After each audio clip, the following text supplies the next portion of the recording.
tinanggal yung mga kalat dyan. With a good heart of Ramon Ang, nagsulisit kasi ako sa kanya, umabot ng 20.8 million pesos yung project.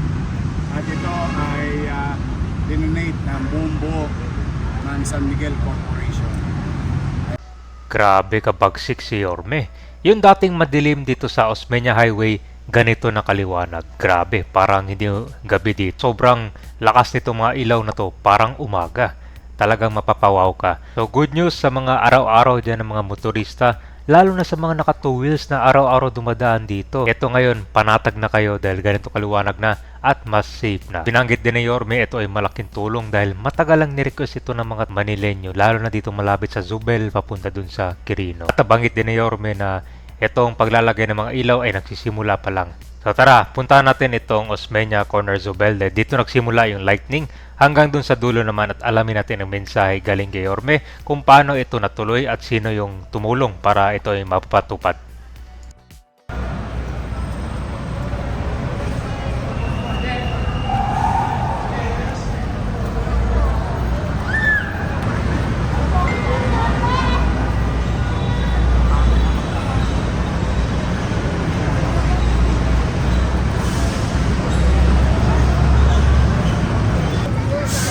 Sir, nakaharap po dito sir.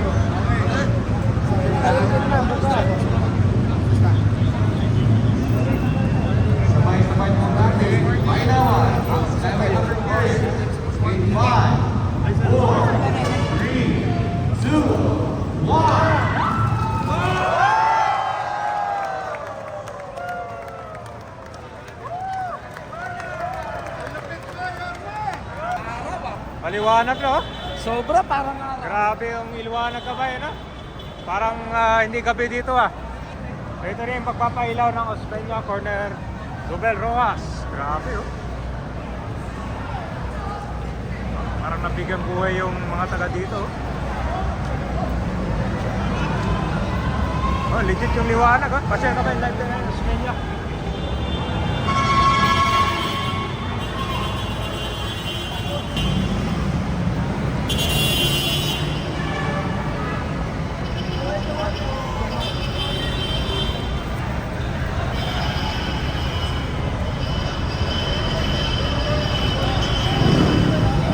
Hello! Magandang umaga! Tatakpa na! Highway Corner Zubel Rojas. At ngayon kabayan, good news, itong Osmeña Highway simula dito sa Zubel papuntang Quirino, pinailawan na ito. Grabe yung liwanag dito, parang katulad dun sa may Rizal Avenue malapit sa Carriedo. Ito, pinuntahan ni Yorme ito, boundary ng Manila at saka yan na po yung Makati. So, diba, ganyan ka pagsik si Yorme. Alam nyo ka ba dito sa gabi, nakakatakot dito kasi madilim. Tapos yung kalsada, medyo malubak. Kaya delikado. Nagpabike, mga nagmumotor dito. Pero ngayon pag ganitong liwanag, mas magiging safe na to para sa mga motorista. Yan, so punta natin kabayan simula dito hanggang dun sa may Quirino Avenue.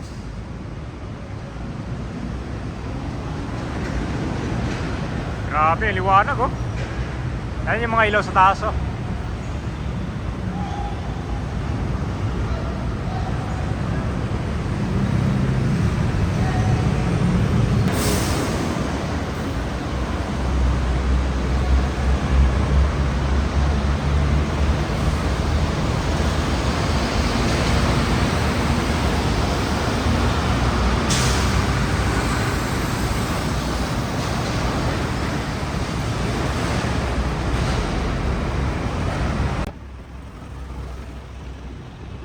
Legit yung nakikita niya, di ba? Grabe liwanag oh. Tapos malinis na rin yung kan dito kabay, no? Wala na mga obstruction. Talagang tinanggal yung mga kalat dyan. Mapapabilib ka talaga dito.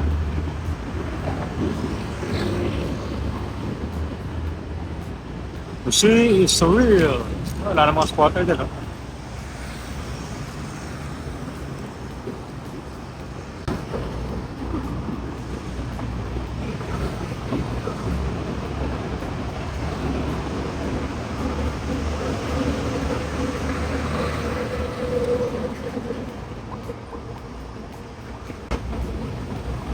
Yan, no?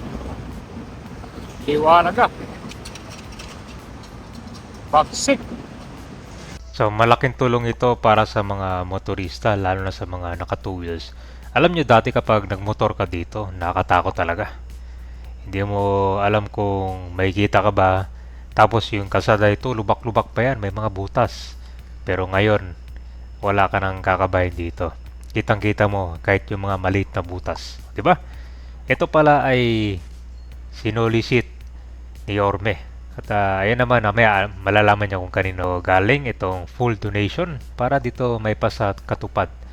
Itong nirequest kay Yorme ito ng mga taga Manileño. At talaga namang gumawa siya ng paraan, no? Alam niyo kasi itong mga kalsada kabayan, dapat talaga safety first para sa mga motorista.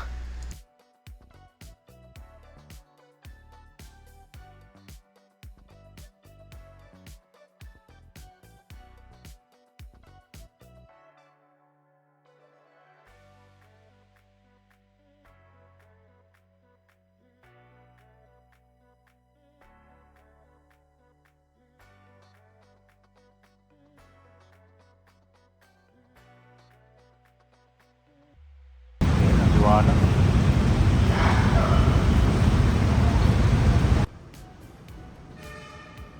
Papunta na to ng tulay.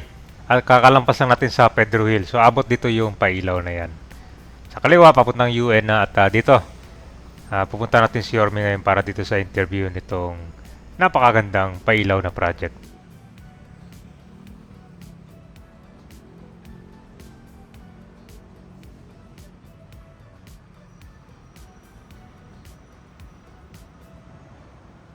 Kung saan isa sa nire-request sa akin ng mga netizen, lalo na yung mga nagde-deliver ng pagkain sa motor, yung mga dinadala sa mga bahay-bahay, mga Grab, no? Marami na accident dito, dala na madilim talaga ilalim ng skyway. With that, nung pag-upo ko, at saka si Vice Mayor Chief, mga kasama ko, nagulat kami, wala naman kami kakayanan. Pangarap lang ang meron kami para tugunan ng kaligtasan ng ating mga nagmamaneho ng 4 na gulong at 2 gulong. Sabi ko kay Engineer Randy Sata, pwede ba magplano tayo? Gawa mo na sukat at gusto ko yung nangyari sa Top Avenue, yung first term natin, gawin din natin sa lahat ng skyway na nakapaloob sa Maynila. From the boundary all the way to saan madilim na madilim. Now, with a good heart of Ramon Ang, nagsulisit kasi ako sa kanya, umabot ng 20.8 million pesos yung project. At ito ay dinonate ng buong buo ng San Miguel Corporation. Ay, pinagpapasalamat din namin sa Skyway, sa Toll Regulatory Board, yung mga national agencies and GOCCs. Hindi naman namin makakatagumpayan to kung di rin namin sila partner. So, private sector, national government, and local. Excited ako para sa inyo. At least ito'y makatulong maiwasan ang aksidente ng ating mga nagmamaneho sa lugar. Ilang barangay po ang asosasyon? Good question. 32 barangay ang yung inikutan natin. 32 barangay. In fact, napilinan ko si Director Joel Par na kung pwede pakiusapan yung mga barangay na alagaan yung ilaw. Baka kasi maakit na naman kami, mapanso na naman kami. Sayang naman, di ba? Natutuwa rin sila kasi mababawasan na snatcher, wandapper, at saka katulong namin silang magme-maintain. But be that as it may, we will continue to fire it up itong lugar na to para sa kaligtasan. Mayor, speaking of infrastructure, nung nangyari ng riot, maraming mga nasira kasi Oo. kamusta na yun? Mabot sa, yes, most of it, especially yung superficial fix. No? pininturahan nila na napinturahan na. Kasi ang total damage halos is 10.4 million pesos. Ang ating city electrician, Randy Sadak at kanyang mga tao at sa mga barangay, mga tanod at mga kasama ko sa Konseho ng Maynila at sa Quezon. Mga batang Maynila, mga minamahal kong lolo't lola, nanay tatay, para po sa inyo to. Sa mga dumadako naman sa Maynila, I hope this can help you, travel safe while traversing the city of Manila. We'll do more, we'll do better. Piyahit lang, tandaan lang. Hopefully, basta every inch, meters, kilometers, we will try to reach it. May awa ang Diyos. So muli, mag-ingat kayo pag dumako kayo at sana'y lagi kayong maging ligtas at gabayan kayo ng Diyos. So nandito na tayo sa Osmeña Highway. Ito, papuntahan ko na to, Taf. Ganito kagaling yung pamumuno ni Yorme. Matagal lang ni-request to kay Yorme. Dito kasi maraming mga truck dumadaan dyan. Usually, mga gabi sila lumalabas dahil sa truck ban. So isa sa mga nireklamo ito yung mga snatcher or yung mga tolongges. Kapag madilim kasi dito yan sila pupwesto.